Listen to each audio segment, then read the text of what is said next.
Bonjour, je suis Frédérique Rose, comme la fleur, mais avec un Z comme Zanzime. Je suis naturopathe formée à l'ISUPNAT et j'ai choisi de vous dévoiler ici quelques secrets pour améliorer, harmoniser, retrouver votre santé.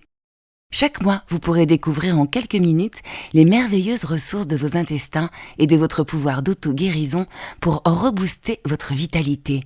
30 épisodes à écouter sans modération.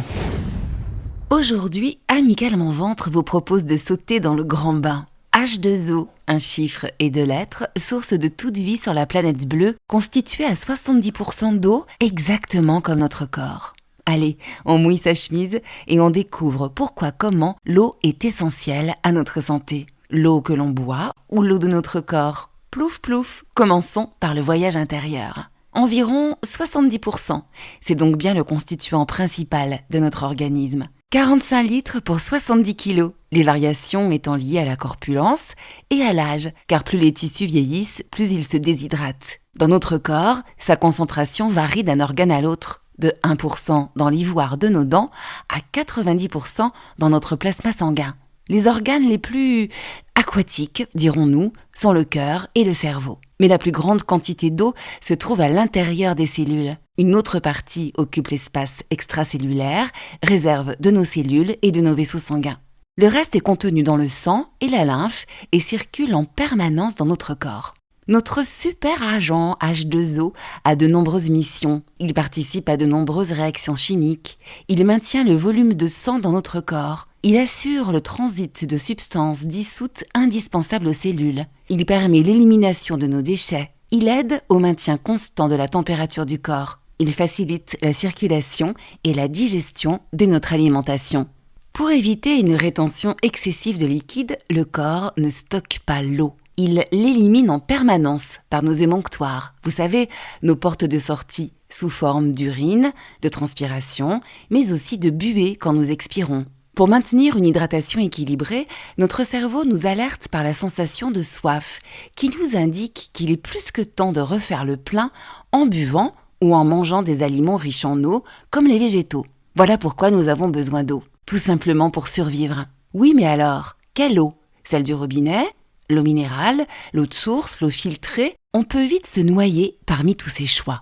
Commençons par l'eau courante, dite potable. Des recherches ont prouvé que des fibres microscopiques en plastique, cela coule douce dans nos robinets. Ces microplastiques contiendraient des produits toxiques liés au cancer et à d'autres maladies, puisque ces particules peuvent migrer à travers la paroi intestinale et se déplacer vers les ganglions lymphatiques ou d'autres organes. Du plastique auquel on ajoutera des métaux lourds, des bactéries, des traces de médicaments et autres délices, du chlore, du fluor pour nettoyer cette eau déjà polluée par des hormones, nitrates et pesticides. D'autant que si les autorités sanitaires traquent 200 résidus de pesticides, il en existe en réalité plus de 750 toxiques perturbateurs endocriniens. Pas cool.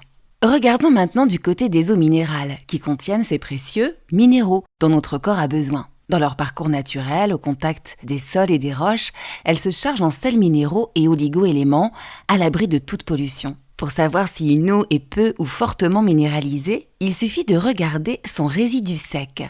C'est écrit en tout petit sur l'étiquette. Si ce taux est inférieur à 50 mg par litre, c'est tout bon. Mais vous constaterez que c'est rarement le cas. Trop minérale, cette eau, outre le fait qu'elle soit contenue dans du plastique, encore lui, va sursolliciter vos reins. Même bouteille en plastique, même eau naturellement potable, provenant de nappes phréatiques et dépourvue de tout traitement chimique, mais quelle est la différence entre l'eau de source et l'eau minérale? Eh bien, contrairement à l'eau de source, l'eau minérale doit être reconnue par l'Académie nationale de médecine comme étant bénéfique à la santé. Les eaux minérales sont en réalité des eaux de source riches en minéraux et en oligo-éléments, alors que les eaux de source ne sont pas tenues à une stabilité de leur composition minérale. Vous n'y comprenez goutte? Alors pour être sûr de vous hydrater avec de l'eau santé, abreuvez-vous à la Clairefontaine. Les fontaines filtrantes, avec 2 grandes cartouches de charbon ou de céramique, vont éliminer les impuretés et les produits chimiques et indésirables. Une eau pure à 98%. Choisissez une fontaine tout inox plutôt qu'en plastique, ça coule de source. Après ces histoires d'eau, le prochain épisode d'Amicalement Ventre vous présentera une dissociation de bienfaiteur ou comment faire la cure détox d'automne qui vous convient. À bientôt!